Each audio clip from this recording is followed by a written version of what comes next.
The AMA Moving Medicine podcast highlights innovation and emerging issues that impact physicians and patients today.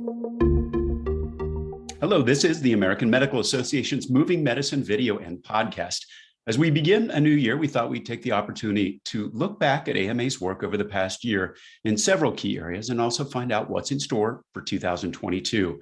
Today in our Look Forward, Look Back series, we're joined by Meg Barron, the AMA's Vice President of Digital Health Innovations in Chicago, and she's going to discuss the AMA's critical work in telehealth, looking at this past year and also what physicians should expect in the months to come.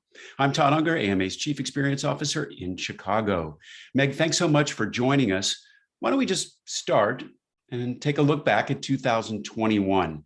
A lot of success coming off really rapid growth of telehealth in the original year of the pandemic. In 2021, what worked well for patients and physicians? Yeah, well, thanks, Todd. Great to see you, and thanks so much for having me back. Overall, telehealth is here to stay, and I feel like it's not whether telehealth will be offered, but how best to offer telehealth services as we move towards what we're really terming digitally enabled care, which is not just hybrid care, but more so fully integrated in-person and virtual care based on clinical appropriateness. So what's worked well, I think, of course, access and convenience, and we can get into that a bit more. But I think it's more this mentality of options and how do we, again, work towards right care, right time, right patient population, and the right modality of care, be that in-person or virtual.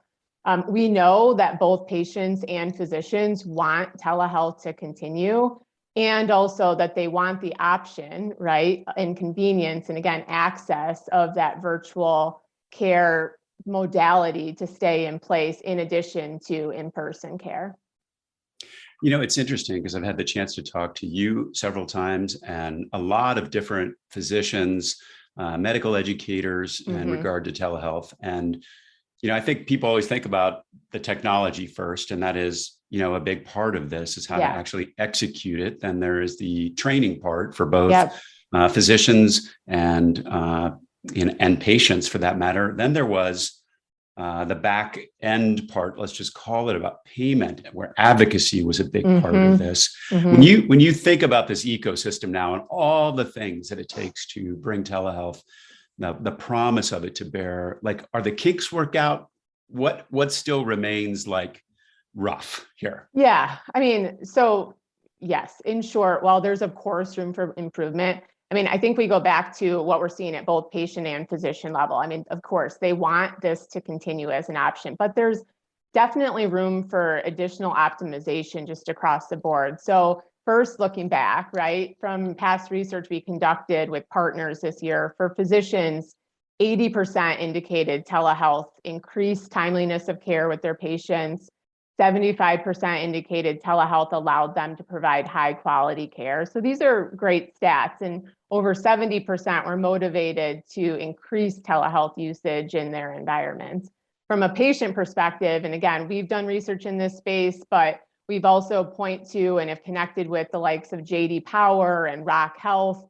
And we know that patients are quite satisfied and again, want this to remain as an option with in-person care. That said, what's interesting, they definitely want transparency of the physicians or providers that they will be seeing. So at times you can think of some of the direct consumer or even payer-led options that are out there. There's actually been a decrease in satisfaction for some of those from 2020 to 2021 because there's been at times a lack of transparency of who they're going to see, or from a continuity of care perspective, ensuring that access point can still remain. So let me probe on that. Are you talking about, like, the telehealth that I've used so far is actually with my existing physicians? Yep. You're talking about in some of these interfaces where you don't know, are you saying you don't know who you're going to get on the other end? Sometimes, right, exactly. If there are more payer-led options or direct consumer options at times. So these can be amazing options, especially if you don't have an existing PCP in place, and it can help to initiate or form that initial relationship. But where you do have an existing PCP, what's been so advantageous about just expanded access during the pandemic is that before, physicians and providers really weren't able to allow this as an additional option because there were hurdles in place related to geographic restrictions or just from a payment and coverage perspective. It just wasn't something that they could necessarily offer. So now that those hurdles are off the table, at least right now during the pandemic, that's opened up a lot of doors. And I think now we can more truly focus on optimization of care. And again, that blend of these two capabilities. Medicine doesn't stand still, and at the AMA, neither do we. AMA members are physicians like you who are shaping the future of medicine. Become a member today and join the movement. Visit ama-assn.org/movingmedicine.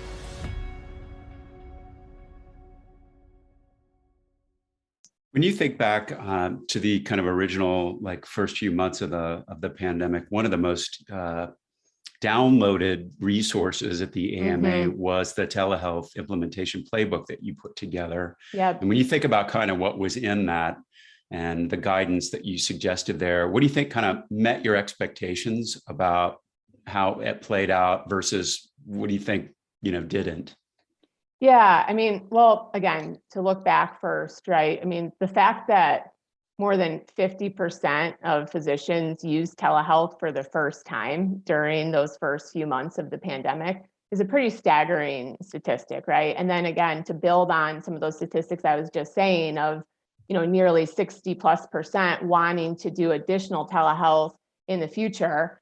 I think what we hear in terms of hurdle points still is that optimization of the two and figuring out how do we optimally blend these two environments for better coordination of care. And again, back to access and convenience and all. So I think, again, there's some kinks to still work out for that. Also integration. So both with EHRs of, okay, how do I make sure that kind of my digital front door experience is optimal in terms of offering in-person and hybrid options to my patient population. So I hear from those that even just run digital marketing at different health systems and all that this is definitely a hurdle to still overcome. And I guess, that kind of user experience behind the scene from a patient perspective is something that people are becoming more and more have higher expectations around and want to make sure that, needs are being met behind the scenes there. But I think tremendous opportunity. Yeah, it's come a long way because just even over the last weekend, needed to make an appointment with a physician. I actually was driving somewhere. I pulled over on my phone, went to the patient portal, set up my appointment, had that yesterday. That saved me about 10 hours. And so that part has come so far, so fast. It's incredible. This now balance that you're talking about, which is, when do you use telehealth? And measuring kind of the value of virtual care. What do you see in the future as kind of this blend of in-person and virtual care? Yeah.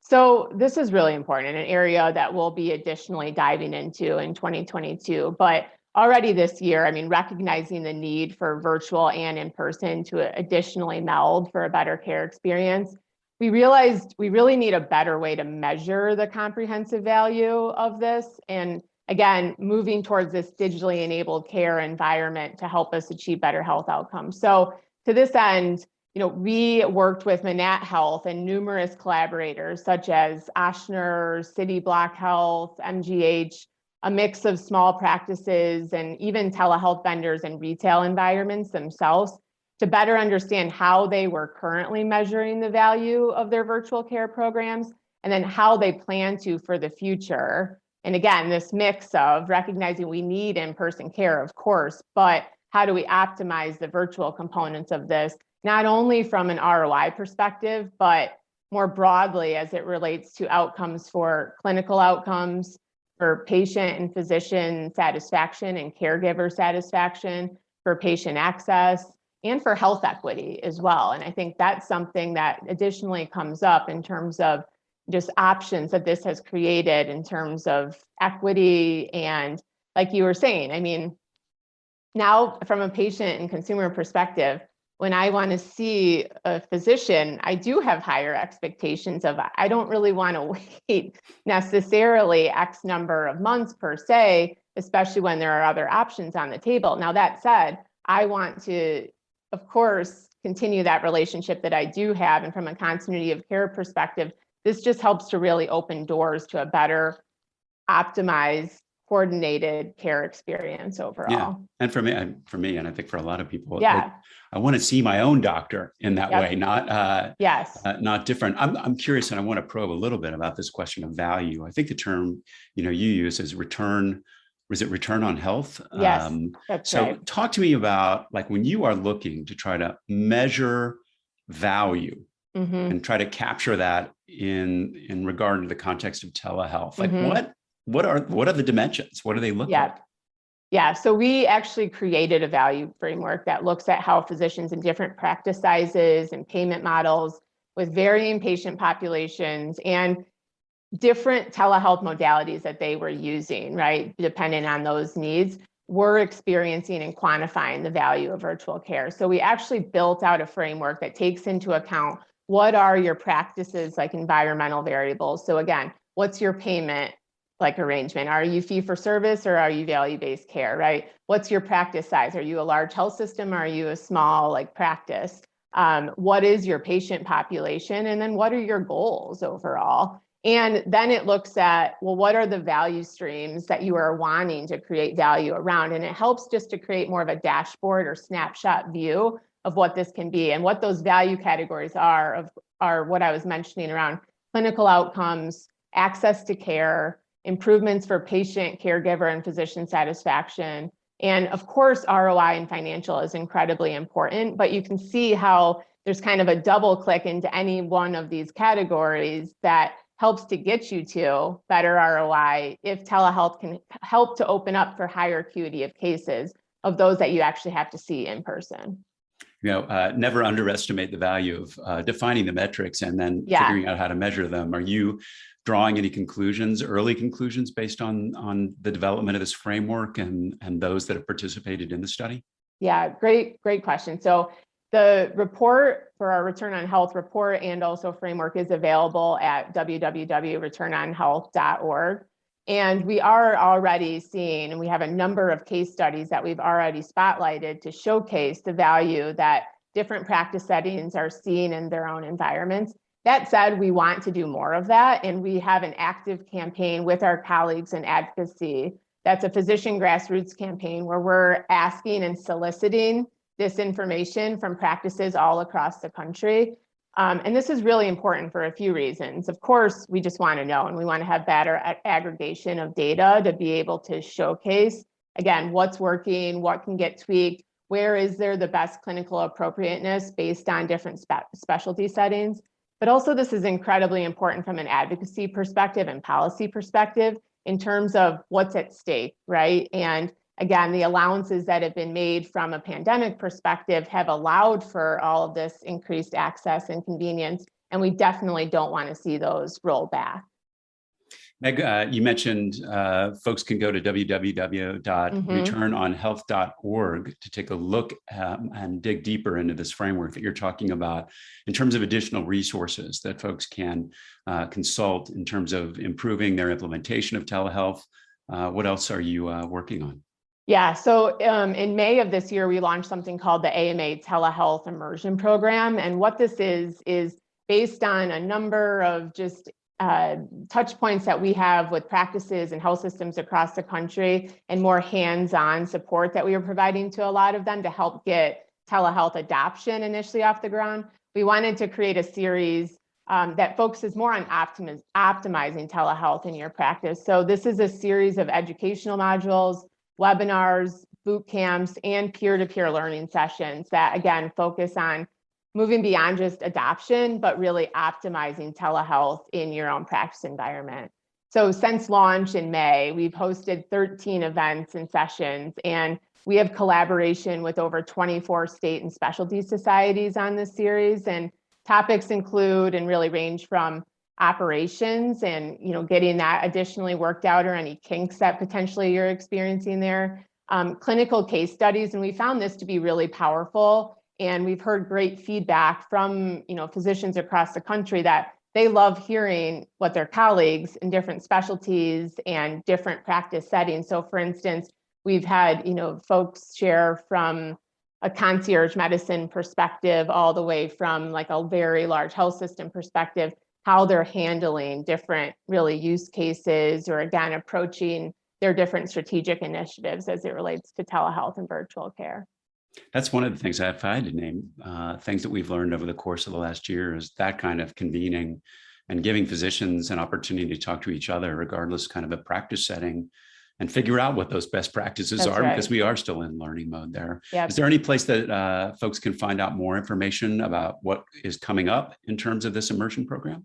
Yeah, so you can visit and Google on our wonderful website, the telehealth immersion program, AMA telehealth immersion program. We have a whole slew of upcoming events that have already been planned for 2022. Also, every single event that we've done so far this year in session is freely available on the site. So all of the sessions have been recorded and you can find them on the AMA website. Will we be looking at being in the metaverse in regard to telehealth in the future? Well, I'll let you figure that out over the course of the coming year. Meg, thank you to you and your team for all of the work you've done to help accelerate innovation in the telehealth space. That wraps up our Look Forward, Look Back episode on telehealth. Again, Meg, thanks for being here, and we'll be back soon with another Moving Medicine video and podcast shortly. Be sure to click subscribe on AMA's YouTube channel, Apple, Spotify, or wherever you listen to your podcasts. You can find all of the great podcasts and videos that we produce at ama-assn.org/podcasts. Thanks for joining us. Please take care. This has been Moving Medicine, a podcast by the American Medical Association. Subscribe to other great AMA podcasts available wherever you listen to yours, or visit ama-assn.org/podcasts. I'm Todd Unger, and this is Moving Medicine.